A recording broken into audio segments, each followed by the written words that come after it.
আহক চাওঁ নিৰ্বাচনৰ বতৰত প্ৰাইমেট নাইটত মুখ্যমন্ত্ৰীৰ ডায়েৰী।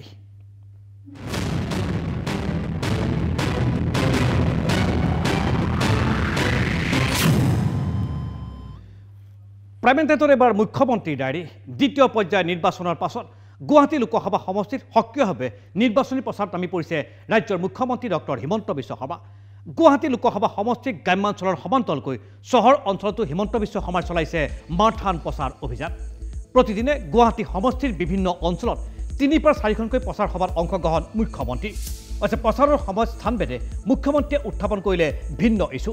গ্ৰাম্যাঞ্চলত ৰেচন কাৰ্ড অৰুণোদয়ৰ বিপৰীতে চহৰ অঞ্চলত মুখ্যমন্ত্ৰীৰ মুখত কোভিড ভেকচিনৰ প্ৰসংগ।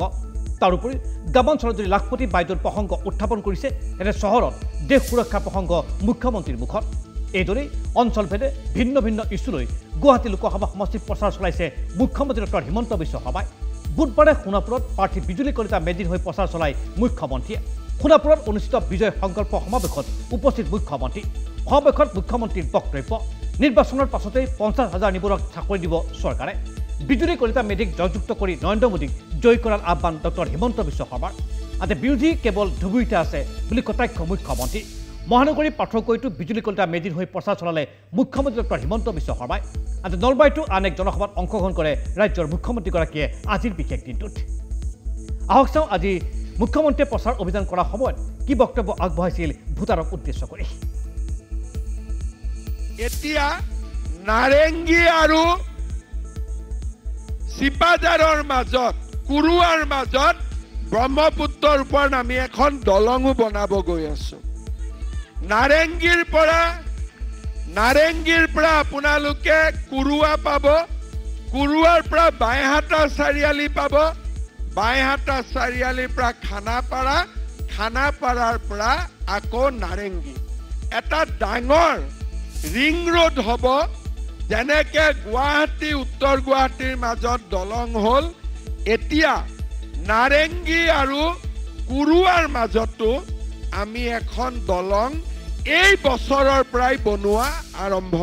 মই আটাইতকৈ জোৰ দিছো যাতে আমাৰ ল'ৰা ছোৱালী শিক্ষিত হয়, সেইটোৱে হৈছে মোৰ আটাইতকৈ গুৰুত্ব। আৰু তাৰ কাৰণে কৈছো, দেউতাক মাকে ল'ৰা ছোৱালী দুইটা পঢ়াব নালাগে, বহুত কষ্ট হয়।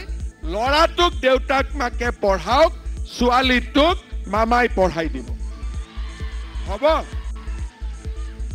এতিয়া কংগ্ৰেছৰ ধুতি কম্বল, আমাৰ হ'ল অৰুণোদয়। এতিয়া যেতিয়া মই অৰুণোদয় আঁচনি আনিছিলো, তেতিয়া আছিলে 830 টকা। তাৰ পিছত অৰুণোদয় আহিলে 1250 টকা হ'ল। পোৱাবিলাকেতো ভাল পায়, নোপোৱাবিলাকে অলপ মনটো বেয়া কৰি থাকে, হয়নে? নোপোৱাবিলাকে এইবাৰ ৰেচন কাৰ্ড পালে নে নাই? কাৰ কাৰ ঘৰত ৰেচন কাৰ্ড আছে? হাত দাঙক। চবৰ আছে, ঠিক আছে। কাৰ কাৰ ৰেচন কাৰ্ড নাই? যাৰ যাৰ ৰেচন কাৰ্ড নাই, তেওঁলোকে আমাৰ কাউন্সিলৰ বিলাকক মই কৈ দিম, আপোনালোকে ৰেচন কাৰ্ডখন বনাই ল'ব। কাৰণ 3 মাহ পিছত, শুনি ল'ব, 3 মাহ পিছত যাৰ ঘৰত ৰেচন কাৰ্ড আছে তাৰ ঘৰতে এটা এটা অৰুণোদয় পাব। ৰাজ্যৰ মুখ্যমন্ত্ৰী ডক্টৰ হিমন্ত বিশ্ব শৰ্মাৰ গুৱাহাটী লোকসভা সমষ্টিত প্ৰচাৰ অভিযানৰ সময়ত দিয়া ভাষণৰ সম্পাদিত অংশ।